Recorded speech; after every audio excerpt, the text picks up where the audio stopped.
আল্লাহ তাআলা বলেন, হাজারো ব্যস্ততার মাঝে যদি ইবাদত না করো, মালাতু ইয়াদাইকা শুগলা, তোমার দুই হাত আমি ব্যস্ততায় পরিপূর্ণ করে দিব। এত ব্যস্ত করে দিব তোমাকে আমি, হাজারো ব্যস্ততার মধ্যে তোমাকে ডুবিয়ে দিব। তুমি ভালো কিছু করতে চাইলেও আর করতে পারবা না। ওয়ালাম আসুদ্দা ফাকরাক, তোমার দারিদ্রতা আমি আল্লাহ কখনো দূর করব না। এই জন্য অনেক টাকা পয়সাওয়ালা যারা নামাজ পড়ে না, আপনার চোখে তারা সুখী মানুষ, খোঁজ নিয়ে দেখেন তার 9 কোটি 10 কোটি টাকা ঋণ আছে।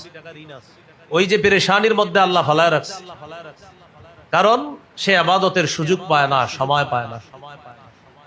আল্লাহ আমাদেরকে সৃষ্টি করেছেন ইবাদত করার জন্য। মরণ পর্যন্ত ইবাদত, সময় বের করে ইবাদত করতে হবে, তাহলে পেরেশানি দূর হবে, সব দূর হবে। ইবাদত না করলে পেরেশানি বাড়বে, ব্যস্ততা বাড়বে, কখনো ব্যস্ততা আর পেরেশানি শেষ হবে না।